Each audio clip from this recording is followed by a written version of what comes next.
G'day trendsetters, it's the 16th of October 2022 in the Southern Hemisphere, which means it's about the middle of spring. And today I want to plant Brussels sprouts, which is really simple, but the main premise for this video is to mainly explain why I'm doing this now in the middle of spring when I won't be harvesting these until the end of winter, which is 9 months away. 9 months? Yeah. So basically I haven't had a whole lot of luck growing Brussels sprouts here in my warm temperate climate. Mainly because the seedlings don't arrive until March, April next year, 6 months from now. It's hard to find seeds, so I bought these seeds early. As soon as I saw them, I bought them. And I'm basically just following the directions. This is from Lambley Nursery, so I'm just following their directions, which go like mid-October to early November is the best and really the only time to plant Brussels sprouts. Now, he doesn't go on to explain why, but what I think is that if I plant now, they grow, so it'll be like from seed, this is from seed, so if I plant my seed now, end of spring, there'll be little plants ready to go in the garden. Plant them, they've got 3 months of summer to grow, which probably every pest in the Southern Hemisphere is going to try and attack them, so I'm going to have to cross that bridge. And then autumn, I'm imagining, this is how I imagine it's going to happen. In autumn, they'll start producing their little sprouts. And then winter, when it's really cold and all the growth is slowed down, the sprouts will really harden up and condense, and we'll have really nice, tight little sprouts somewhere around the last month, August of winter. This is all of my imagination, but that's how I'm hoping it plays out. So yeah, I'm just going to sow in a punnet. I've got a little 6-cell punnet. What I'm going to do, so now is the middle of spring, another 2 weeks. Okay, let's go back a step. I've only got 20 seeds in here. So I'll plant 4 lots of 5. So I'll plant 5 seeds today. Another 2 weeks, I'll plant another 5 seeds. Another 2 weeks, another 5 seeds. Another 2 weeks, another 5 seeds. And we'll see how that different time frame affects the production of the sprouts on the Brussels sprout. This one is an F1 hybrid called Abacus, a replacement for Diablo, whoever Diablo was. And in our trials, it has proven to be just as impressive. Tall, strong plants produce a prolific crop of medium-sized, smooth sprouts which hold well in the garden. Harvest mid to late winter, well, that's what I'm guessing, and into spring.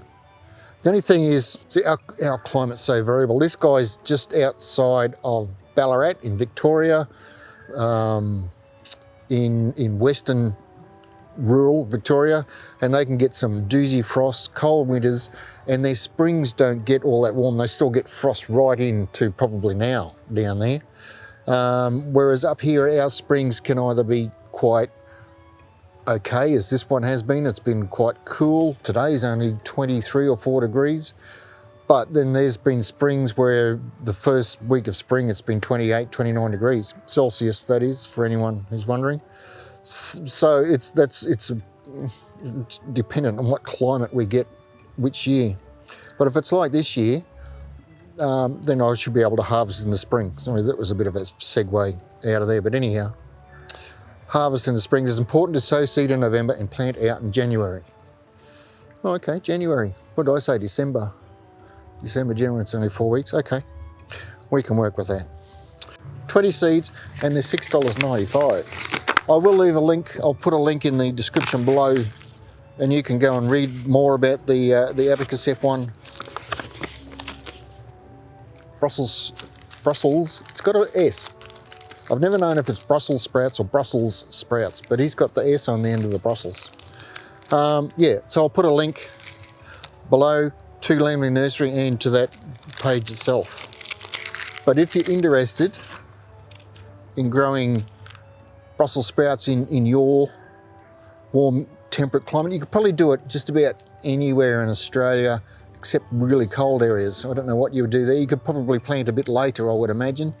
So this is mid-October, so mid-November, you probably still got 4-week window where you could plant, but basically anywhere in Australia mid-spring to mid-October to mid-November. And they're basically the same as cabbage seed, so they're not a big seed by any stretch. And there's 5 and 5 mils deep as per packet instructions. 1, and this is the deadie. I've just used a basic off-the-shelf seed raising mix, nothing fancy there. So a couple of days after they sprout, I will start fertilising with power feed is what I use, but it's just an organic liquid fertiliser, because there's no nutrient. Generally, there's no nutrient in most seed raising mixes.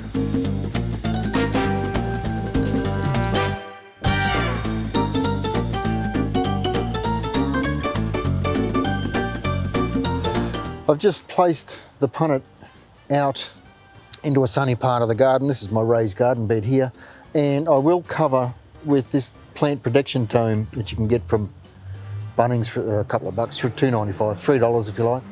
Just to avoid the soil surface from drying out during the day if I'm at work or away or whatever. So yeah, I wouldn't put them in the shade. They will need the sun, they'll need the warmth, and they should germinate quite quickly.